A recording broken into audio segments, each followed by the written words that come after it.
Lietuvos gyventojų trėmimai, kurie vyko pirmosios ir antrosios Lietuvos sovietizacijos laikotarpiu, buvo rusų vadovybės nutarimais vykdytos deportacijos į Sovietų Sąjungos gilumą. Tai buvo viena iš lietuvių tautos naikinimo priemonių, skirtų numalšinti pasipriešinimą sovietizacijai. Iš viso per visus šiuos metus buvo ištremta apie 130 000 žmonių, o šiuos trėmimus jų žiaurumu galima prilyginti net genocidui. Gyventojų trėmimai prasidėjo iškart po Lietuvos okupacijos ir aneksijos nuo 1941 metų birželio 14 dienos iki 22-osios, vykdyta viena didžiausių masinio trėmimų programų Lietuvos istorijoje. Per keletą dienų iš Lietuvos prievarta išvežta beveik apie 18 000 gyventojų. Būtent iš šios trėmimų bangos į Lietuvą grįžo tik vos daugiau nei trečdalis ištremtųjų. Kiek mažiau žuvo tremties ir kalinimo vietose, o beveik 40% tremtinių likimas nežinomas. Kiekvieną Lietuvos kraštą palietė tremtis.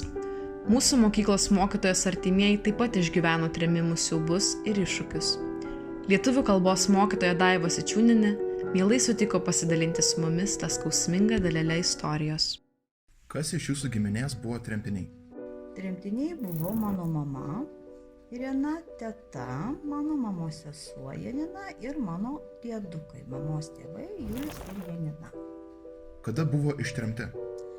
Ištremti buvo 1948 metais.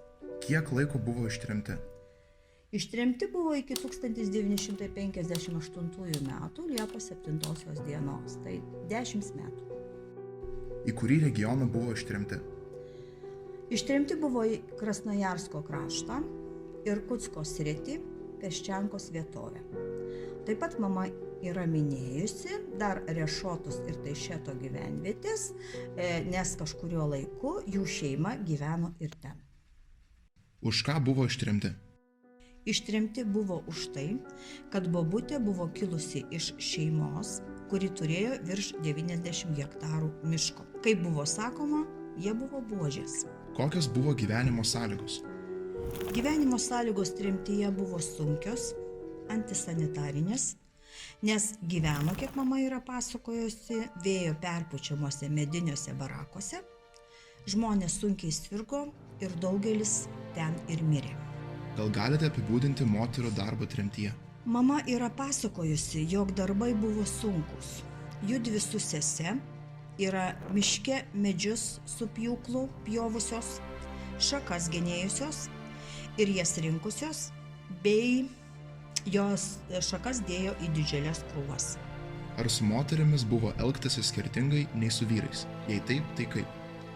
Ne, skirtumo nėra buvę, darbų nelengvinę, dirbo tuos pačius darbus kaip ir vyrai.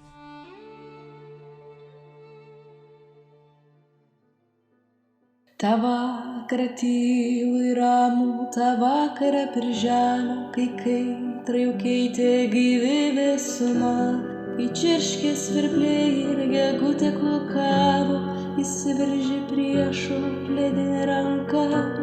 Ta vakarą, kai gandrai lizdą suko, kai tolumoj giesmę traukė lakštutą, paloj kurkė varlės ir ešeriai dūko.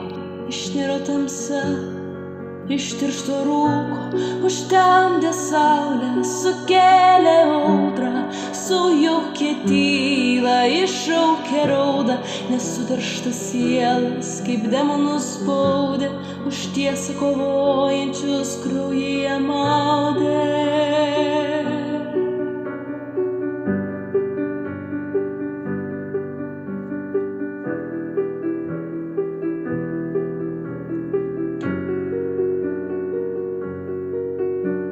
Be žodžių tylėjo bailiai velnio įsakus vykdant, neklausė nei kaip, nei kodėl, nei už ką.